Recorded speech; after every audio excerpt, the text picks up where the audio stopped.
और आगे और कह रहे हैं भगवान श्लोक संख्या 27 में, योगी के अत्यंत सुख जो है उसको और बता रहे हैं। प्रशांत मनसं ह्येनं योगिनं सुखमुत्तमम् उपैति शांत रजसम ब्रह्मभूतमकल्मषम्। करें कि प्रशांत मनसम अकल्मषम शांत रजसम एनम ब्रह्मभूतम योगिनम उत्तमम सुखम उपैति। सुख पीछे भी बता चुके हैं, उसको पुनः बता रहे हैं भगवान कि प्रशांत मनसम अकल्मषम, ये सब योगी के विशेषण हैं कि ये योगी कैसा होता है उस समय, प्रशांत मनसम, क्योंकि बार बार अभ्यास करके धीरे धीरे अभ्यास करता है, मन को विषय से हटाता है, आत्मा में लगाता है। ऐसा करते करते करते धीरे धीरे मन प्रसन्न हो जाता है, मन अंतःकरण पवित्र हो जाता है, और वो अंतःकरण जब पवित्र हो जाता है तो प्रशांत हो जाता है, शांत हो जाता है। क्योंकि मन की अशांति जो है विषयों की तरफ दौड़ने के कारण है।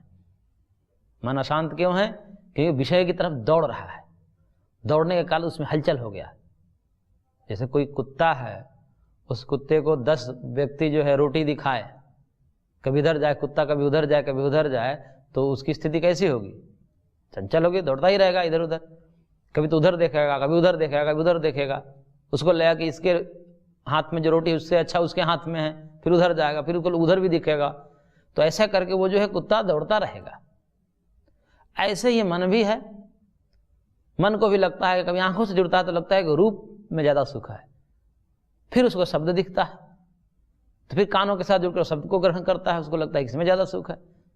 फिर उसको जो है स्पर्श दिखता है, तो उसको लगता है कि त्वचा के साथ जुड़ करके स्पर्श करूं। ऐसा करते करते मन अशांत हो जाता है। और जब मन को इन सब से हटाकर, इन विषयों से हटा करके एक परमात्मा में लगा देते हैं तो मन प्रशांत हो जाता है, शांत हो जाता है, और प्रकृष्ट रूप से शांत हो जाता है। केवल शांत ही नहीं, प्रशांतम मनसम, ऐसा कहा, प्रकृष्ट रूप से, उत्कृष्ट रूप से शांत हो जाता है। तो ऐसे जो प्रशांत मन वाले हैं, भली भांति से जिसका अंतःकरण शांत हो चुका है, ऐसे प्रशांत मन वाले हैं। और अकल्मषम, कल्मष पाप को बोलते हैं, और अकल्मषम जिनके सारे पाप धुल चुके हैं। क्योंकि इस स्थिति में, जिस स्थिति में की बात हो रही है, वहाँ पर कोई पाप नहीं रहता। पाप पुण्य विधूय निरंजन परमम साम्यम उपैति, ऐसा उपनिषद का वाक्य है। और फिर शांत रजसम, उसके सारे रजोगुण जो है शांत हो जाता है, क्योंकि रजोगुण ही अधर्मादि कराता है। मन, वैसे मन को कहते हैं कि है सात्विक। मन की उत्पत्ति जब बताते हैं शास्त्रों में, तो वो सत्व से उत्पन्न हुआ है, और जो सत्व से उत्पन्न हुआ है वह अधर्म की तरफ नहीं देख सकता, वो धर्म की तरफ देगा। सत्व तो धर्म को दिलाने वाला होता है, धर्म की तरफ प्रेरित करने वाला होता है। सत्व सुख का हेतु होता है, वो दुख का हेतु नहीं होता है। परंतु मन जो है सत्व से उत्पन्न होता है, परंतु इसमें रजस का लेस जब हो जाता है, जब ये मन जो है रजस से युक्त होता है, तब फिर अधर्म, अज्ञान, अवैराग्य, अनैश्वर्य इसके तरफ जाता है। तत्कार्यम धर्मादि महदुपरागाद विपरीतम इत्यादि जो सांख्य के सूत्र हैं, उसमें भली भांति इसका वर्णन किया गया। तो ये मन जो है सात्विक, परंतु रजोगुण से जब संश्लिष्ट होता है तो अधर्म की तरफ प्रवृत्त होता है, इसलिए मन से अधर्म भी होता है। और परंतु जब योग साधना के द्वारा, ध्यान आदि के द्वारा, भगवान की भक्ति के द्वारा, भजन के द्वारा उस मन को साफ कर देते हैं, तो मन पर चढ़ा हुआ जो रजोगुण है वो हट जाता है, वो निवृत्त हो जाता है। इसलिए भगवान ने कहा कि ऐसे योगी जिनका रजस शांत हो चुका है, रजस निवृत्त, रजगुण निवृत्त हो चुका है। एनम ब्रह्मभूतम, योगी कैसे हैं? ब्रह्मभूत है, यानी कि ब्रह्म स्वरूप हो गए हैं, ब्रह्म में स्थित हो गए, सच्चिदानंद ब्रह्म के साथ मानो एकीभूत हो गए हैं, तो मानो ब्रह्मभूत ही हो गए, ब्रह्म स्वरूप ही हो गए। जैसे अग्नि में निक्षिप्त जो अयो गोलक है, लोहे का पिंड है, लौह पिंड है, वह अग्नि में डाल दिया जाए तो अग्नि रूप हो जाता है, वो भी जलाने लगता है जैसे अग्नि जलाती है। तो इस प्रकार से वह आत्मा भी, वह योगी की आत्मा भी कैसा हो जाता है? ब्रह्मभूत, ब्रह्म स्वरूप। तो ऐसे योगिनम, ये योगी है, ये तो सब योगी के भी विशेषण ही चल रहे हैं। अब कहें कि इस योगी को उत्तमम सुखम उपैति, उत्तम सुख प्राप्त होता है।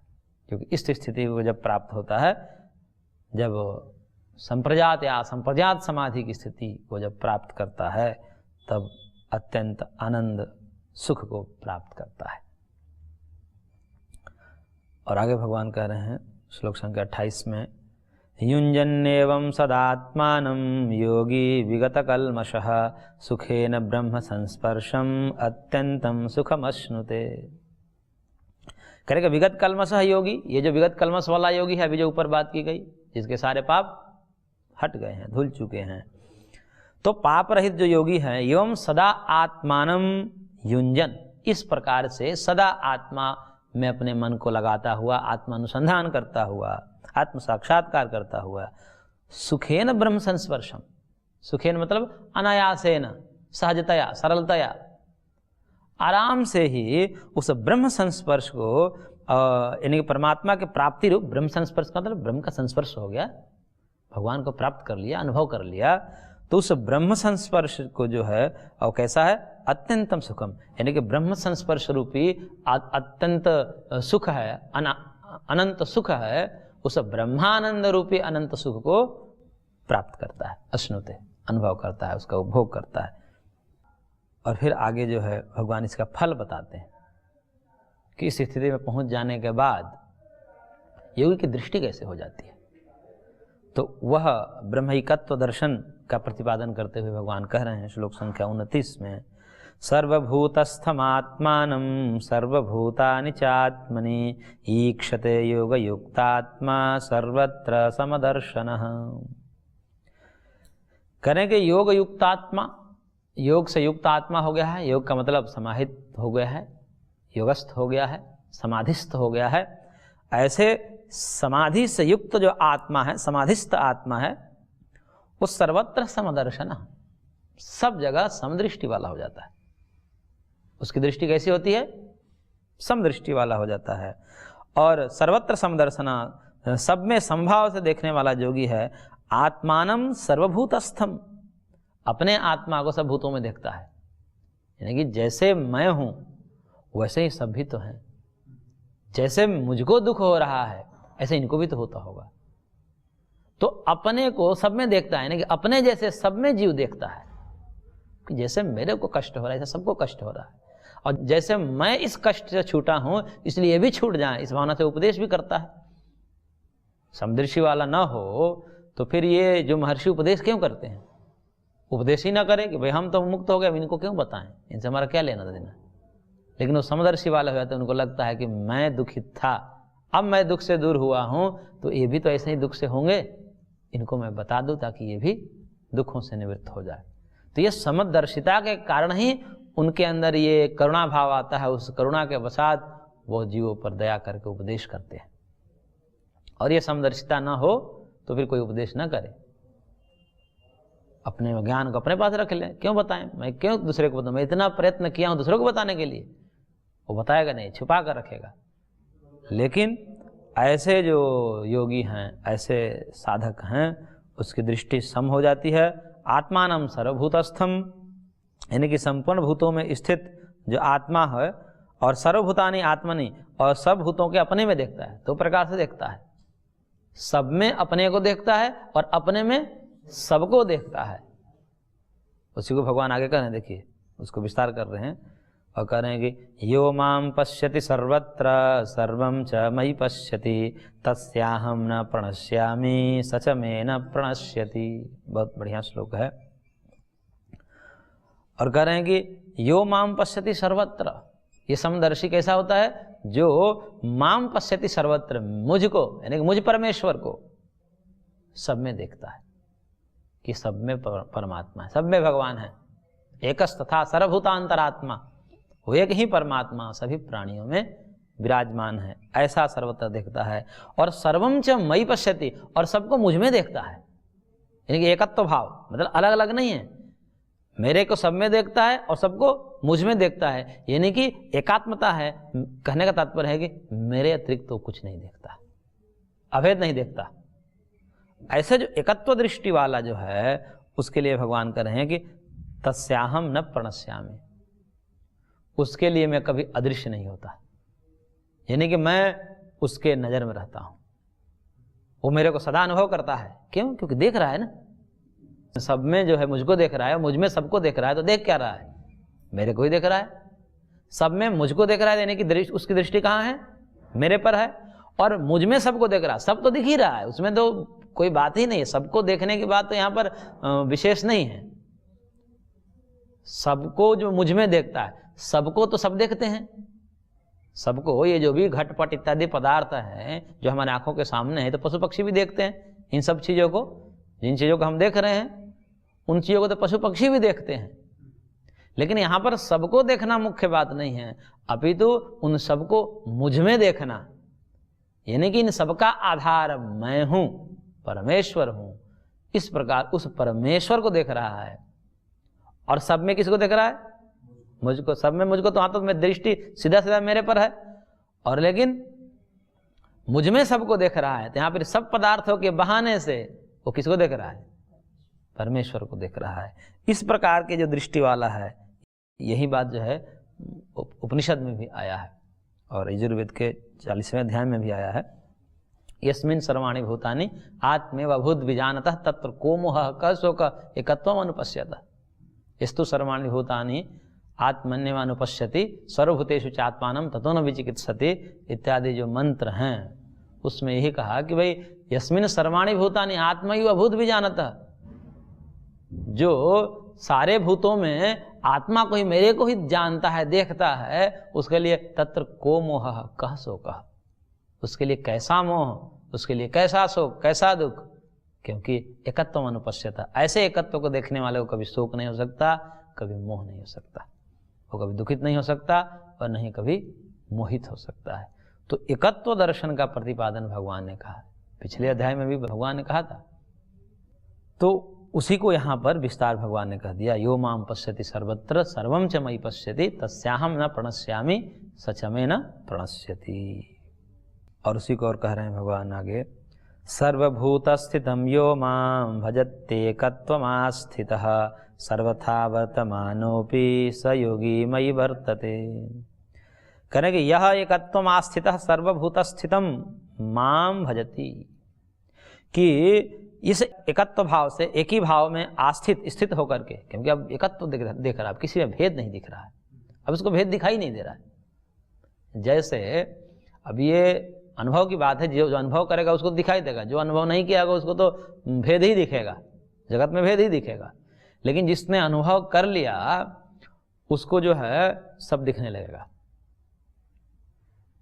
जैसे कोई वैद्य होता है, डॉक्टर होता है, वो किसी मरीज को देखता है तो उसको ऊपर आवरण नहीं दिखता, वो तो बहाना है। उस बहाने से जैसे ही देखता है तो तुरंत उसके आंखों के सामने वो अंदर का सारा सिस्टम दिखने लगता है। बाकी व्यक्तियों को नहीं दिखता, जो डॉक्टर नहीं है उनको सब नहीं दिखेगा।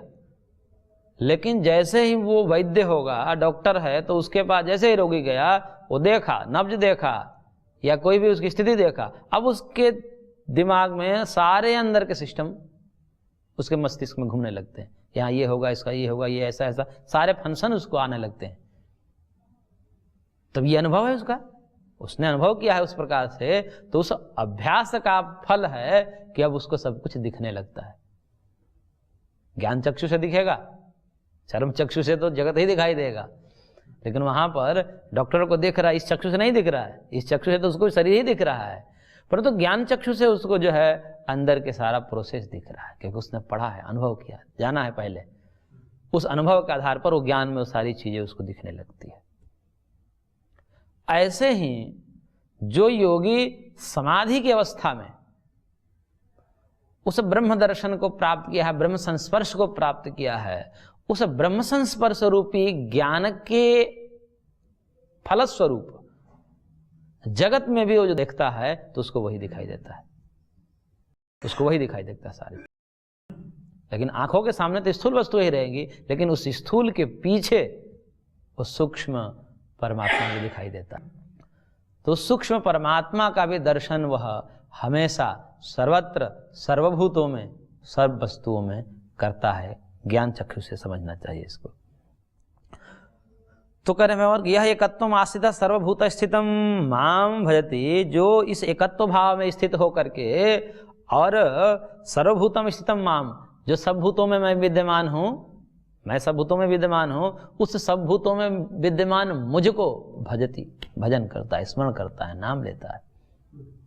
तो भगवान कहते हैं कि स योगी सर्वथा वर्तमान अपि मयि वर्तते, वह योगी सर्वथा वर्तमान अपि, यानी कि सब जगह रहता हुआ, सब प्रकार से जगत में सब कुछ कर रहा है, लोगों की दृष्टि से जो है ये सब बाहरी आडंबर में फंसा हुआ है, लेकिन भगवान कह रहे हैं कि बाहरी आडंबर में फंसता हुआ भी वो मेरे में ही स्थित रहता है, क्योंकि अब उसकी दृष्टि अलग हो गई है। ये सब दृष्टि का भेद है, सब दृष्टि के, जैसी दृष्टि वैसी सृष्टि। जैसा हम चश्मा लगाएंगे वैसे ही हमको दिखेगा, लाल चश्मा लगाएंगे तो लाल दिखेगा, हरा चश्मा लगाएंगे तो हरा दिखेगा। अब हमें देखना क्या, हमको अच्छा किस में लग रहा है ये हमको देखना है। जगत हमारे भावों के ऊपर निर्भर करता है। तो अब हमें निर्णय ये करना है कि हमें जगत को किस रूप में देखना है। जगत को जगत रूप में देखते हैं तो परेशानी में आते हैं, क्योंकि जगत का स्वरूप जो है वह 3 रूप वाला है, सुखात्मक, दुखात्मक, मोहात्मक। तो सुख दुख मोहात्मक ये जगत है, और हमें दुख और मोह अच्छा नहीं लगता। लेकिन जगत को यदि यथार्थ दृष्टिकोण से देखें, यही उपासना में और यथार्थ दृष्टि में अंतर है। कहते हैं लोग भाई ये तो मिथ्या है, अरे मिथ्या होते हुए भी हमें देखना क्या है? हमको मिथ्या से ही सुख मिल रहा है तो हम क्यों नहीं मिथ्या कर देखेंगे? कोई कहता है कि भाई ये तो भाव है, आपने ये तो भावुक होकर बोल रहे हैं। भाई भाव में ही हमको सुख मिल रहा है, अब बिना भाव के हमें दुख मिल रहा है, तो हम सुख वाला काम क्यों ना करें? जब हम भाव हटा करके बिना किसी भाव से वस्तु को वस्तु रूप में देखते हैं तो 3 रूप में वस्तु दिखाई देती है। उसी वस्तु से सुख मिलेगा, कभी उसी वस्तु से दुख मिलेगा, और कभी उसी वस्तु से मोह भी होगा। तो सुख तो ठीक है, परंतु दुख और मोह होगा उस समय भी उस दुख और मोह का कारण वस्तु ही तो है, जिसको हम यथार्थ दृष्टि से देखना चाह रहे हैं। अब वही हमने भाव कर दिया। यही उपासना है, यही उपासक करता है, भक्त ही करता है, भाव डाल देता है, भाव का चश्मा लगा लेता है। तो अब जो है वो भेद नहीं दिखेगा, कहे कि सब तो भगवान के ही संतान है। अब किससे वैर करें, हम किसको क्या कहें? पता ना भगवान किस रूप में हमारी परीक्षा ले रहे होंगे, और हमारे सामने आ रहे होंगे कि देखें इसको क्रोध आता है कि नहीं, देखें इसको अहंकार आता है कि नहीं, और हम अहंकार क्रोध आदि में फंस जाते हैं, फिर वही जगत में बन जाते हैं। तो वह उपासक इतना सतर्क और सजग रहता है कि यथा योग्य व्यवहार करते हुए भी भाव उसको ब्रह्म स्वरूप ही रहता है। लौकिक व्यवहार में भले ही चलो किसी को थोड़ा सा डांट डपट कर देना है, वो अलग बात है, परंतु वो अंदर से वो अपनी स्थिति को बनाए रखता है। लौकिक दृष्टि से भले ही किसी को जो है संस्थान से मानो निकालना है उसको कि भाई ये ठीक नहीं है संस्थान की दृष्टि से, संस्थान के दृष्टिकोण से या परिवार की दृष्टि से, समाज के दृष्टिकोण से, परंतु वो उससे द्वेष नहीं कर सकता। उसको लगता है कि क्या करे, लौकिक व्यवस्था है, मेरा बस चले तो मैं इसको तो अपना आत्मरूप मान लूँ। परंतु समाज है, उसके दृष्टिकोण से भेदभाव ऊपर कर सकता है, लेकिन उस भेदभाव के भी मूल में उसे अभेद परमात्मा को देखता है। ये भेद के बीच में भी अभेद परमात्मा को देखना, यही एकत्व दृष्टि है। तो ऐसे वो देख रहा है, सबको ब्रह्म भाव से देख रहा है, कोई राग द्वेष नहीं कर रहा है। यथा योग्य व्यवहार करते हुए भी किसी को कोई सजा देना हो, किसी को दंड भी देना हो, मान लीजिए यथा योग्य व्यवहार में दंड भी देना पड़ेगा, किसी को पुरस्कार भी देना पड़ेगा, लेकिन इस भेद में भी जो है अंततः भाव रूप में अभेद परमात्मा को ही देख रहा है। तो भगवान कह रहे हैं कि मानव मेरे में स्थित है, वो मेरे से कभी अदृश्य नहीं होता, मैं उसके सामने रहता हूं और वो मेरे सामने रहता है। ऊपर भगवान ने कहा ना, तस्याहम न प्रणश्यामि, मैं उसे कभी अदृश्य नहीं होता और वो मुझसे अदृश्य नहीं होता, यानी कि दोनों एक दूसरे के आमने सामने रहते हैं, आई कांटेक्ट में रहते हैं दोनों। तो जब नजर से दूर हो जाए तब तो कोई खतरा हो जाए, पर भगवान कह रहे हैं कि ऐसे एकत्व दृष्टि वाला, ब्रह्म भाव दृष्टि वाला, वो दोनों के नजर जो है दोनों से मिलती रहती है, इसलिए खतरे होने की कोई गुंजाइश नहीं है। तो इस प्रकार से कह रहे हैं कि भगवान उन सब भूतों में स्थित मुझ एक परमेश्वर को जो भजता है, तो सभी प्रकार से सर्वथा, यानी कि सब तामझाम में रहते हुए भी, सारे ये भिन्न भिन्न व्यवहार करते हुए, भिन्न भिन्न संबंधों का निर्वाह करते हुए भी वो मानो स योगी मई वर्तते, वो योगी मेरे में ही रहता है हमेशा।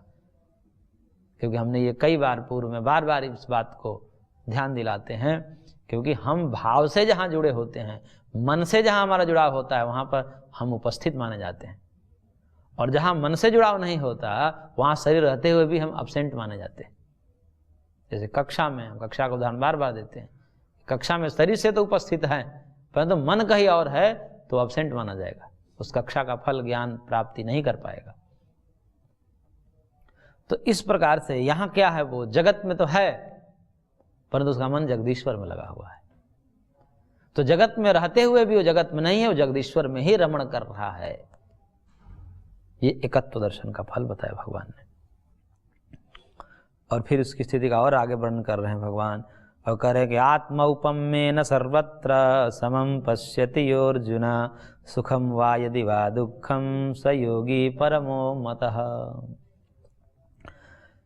करेंगे हे अर्जुन, यह आत्मौपम्येन सर्वतः समं पश्यति, जो आत्मा को, अपने आप को उपमा मान करके, उपमा का मतलब मैं जैसा हूं वैसे ही सब है, तो ही आत्मौपम्य बुद्धि है, यानी कि अपने आप को उपमा देकर के मेरे जैसे ही सब है। तो आत्मौपम्येन सर्वत्र समं पश्यति, जो अपने जैसा सब में समान रूप से देखता है। क्योंकि अभी हमारी दृष्टि क्या है, भिन्न भिन्न है। क्योंकि हम ज्ञानी हैं तो अज्ञानी का कही तो अज्ञानी है, हम यदि रूपवान है तो कुरूपवान का कही तो कुरूपवान है, हम यदि थोड़ा सा चरित्रवान या धार्मिक हो गए तो जो अधार्मिक या अचरित्रवान है उसको कहेंगे ये तो है, तो हम भेद मानते हैं वहां पर।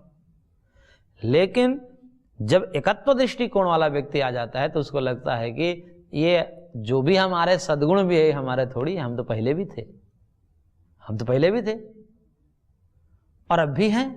अब क्या हो गया, पहले तो कोई लोग नहीं पूछता था, पहले तो कोई लोग नहीं प्रणाम करता था, अब करने लगा। इसका मतलब पहले मैं नहीं था क्या, मैं तो पहले भी था अब भी हूं, लेकिन पहले तो ऐसा नहीं था अब ऐसा हो गया। इसका मतलब मेरा नहीं है, ये सब आया हुआ है, ये गुण भगवान का ही है, भगवान का है, गुरु का है, बुजुर्गों का ये संस्कार है, वही जो है प्रणाम करवा रहा है, वही जो है हमको मान सम्मान दे रहा है, हमारा कुछ नहीं है। ये वस्त्र जो है गुरुदेव का दिया हुआ है, कोई प्रणाम भी कर रहा है तो वस्त्र को देकर प्रणाम कर रहा है, मन हमें थोड़े कर रहा है, गुरुदेव का ही कर रहा है। या कोई प्रणाम कर रहा है तो ज्ञान को देखकर कर रहा होगा कि ये तो बहुत अच्छे बोलते हैं, अच्छे पढ़ाते हैं, तो ये तो पहले भी हम थे, उस समय तो नहीं था, तो ये भी ज्ञान गुरुदेव का ही दिया हुआ, भगवान का ही दिया हुआ। तो इस प्रकार से जब अपने आप को देखता है, अपने चरित्र को देखता है, चरित्र भी किसने दिया, वो किसी ने जबरदस्ती हमको ऐसा बना दिया, घर परिवार के संस्कार ऐसे आए, गुरुदेव ने ऐसा बनाया, तो ये चरित्र का भी आधान तो किसी दूसरे ने ही किया। तो ज्ञान का आधान, चरित्र का आधान, सब बाहरी और आंतरिक सारे आवरण जो है दूसरों ने पहनाए हुए हैं, चाहे ज्ञान का आवरण हो, संस्कार का आवरण हो, चाहे ये लिबास हो, सब तो दूसरे ने ही दिया है। तो फिर उसको दिखता है कि फिर भेद कहाँ रह गया, इन सब लिबासों को बाहरी और आंतरिक हटा दीजिए। ऐसे किसी के दोष भी तो होंगे, तो दोष भी तो कहीं दूसरे से आए होंगे, संसर्ग से आए होंगे, समाज से आए होंगे, बाहर से तो आते हैं दोष। आत्मा तो शुद्ध है, पवित्र है, पारमार्थिक दृष्टिकोण से देखो आत्मा तो सबकी एक समान है, सबकी आत्मा पवित्र है, किसी की आत्मा अपवित्र हो ही नहीं सकती।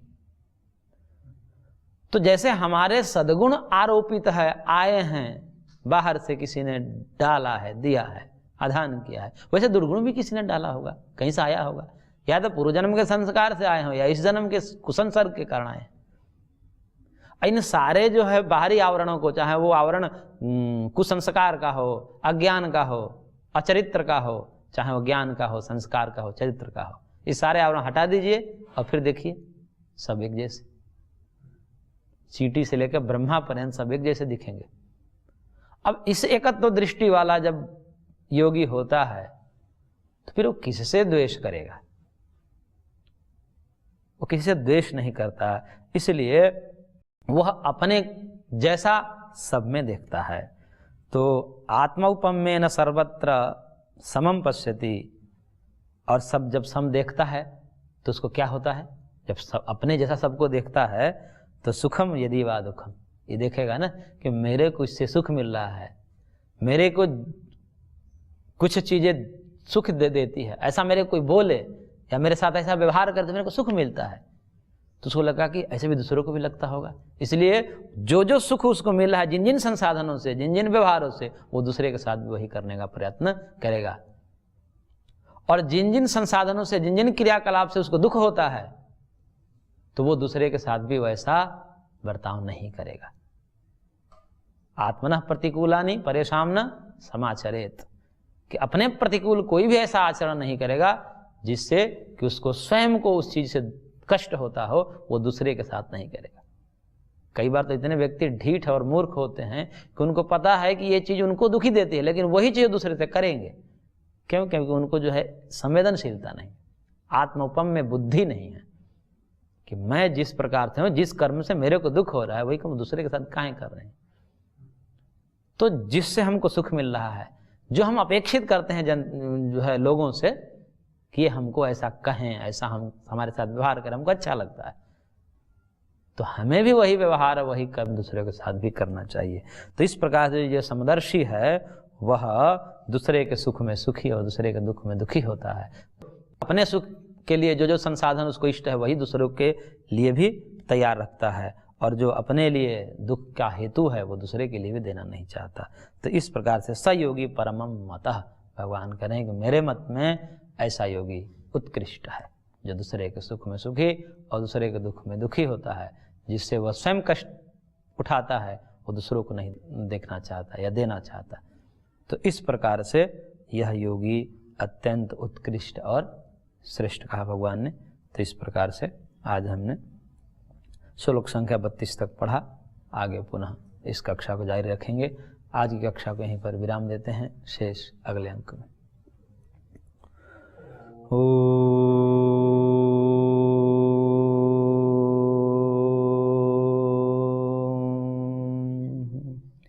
शांति शांति शांति।